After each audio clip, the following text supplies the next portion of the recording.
يسود الاعتقاد هنا بأن تباطؤا معتدلا في النمو الصيني مع وضع اقتصادي مسطح في أوروبا وركود ياباني يمكن تجاوزها بسلام إن أمنت الولايات المتحدة نموا أكثر زخما. معادلة دقيقة ناقشت أوجهها مع كبير اقتصادي مؤسسة IHS المصنف بين أكبر 10 اقتصاديين في العالم اليوم بحسب وكالة بلومبرغ، فسألته أولا لماذا لا يكفي تراجع أسعار النفط لإنقاذ الاقتصاد الصيني من التباطؤ؟ Well, China actually uses oil for only about 20% of its energy needs. It burns other kinds of fuels, coal and so forth. So the drop in the price of oil helps, but it won't help as much as, let's say, it helps the US economy or the Eurozone economy. So in that sense, it's not as important in a way to the Chinese economy as other economies. كانت المقولة السائدة في السابق بأن اقتصادا كبير الحجم كالاقتصاد الصيني لا يستطيع أن يمر من مستويات نمو ب8% إلى نصفها دون أن يمر بمنطقة السالب. هل هذه المخاوف أصبحت وراءنا تماما؟ I think so. I think from that perspective, the worst is in a way behind us.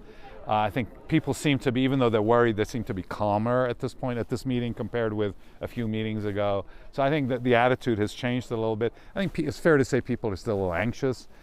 There's still some uncertainty, but the kind of worries that we're talking about just a few years ago don't seem to be there.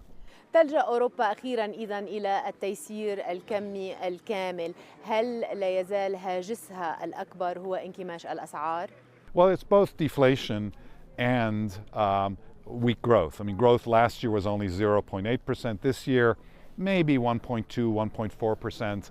So weak growth, deflation, and in particular, the way this program has been designed, this quantitative easing program, is to help boost credit growth, a crucial aspect of the recovery in Europe.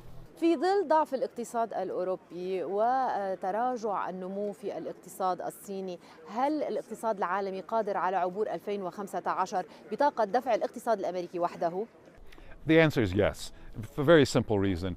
Most of the US growth is because of domestic economic power. For example, consumer spending, US consumer spending is 70% of the economy. Exports are only 13% of the economy. So while the rest of the world matters, it doesn't matter that much to the US.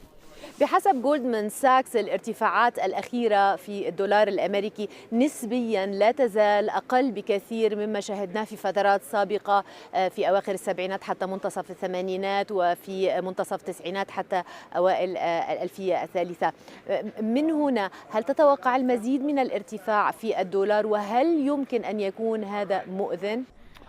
Well, the dollar is coming up from very low levels, and the increases we've seen so far are quite small compared with what we saw in the mid-80s and the late 1990s and early 2000s. So the dollar could rise another 5, 10% without it doing serious damage to the US economy because the US domestic demand is so strong and the US isn't so export dependent as, say, Germany. The rise in the dollar will hurt. I'm not saying it won't, but the pain will be fairly minimal. هل تعتقد بأنه عقد الدول الناشئة انفرط تماما بحيث أن ما يفرقها اليوم في المشهد الاقتصادي أكثر مما يجمعها؟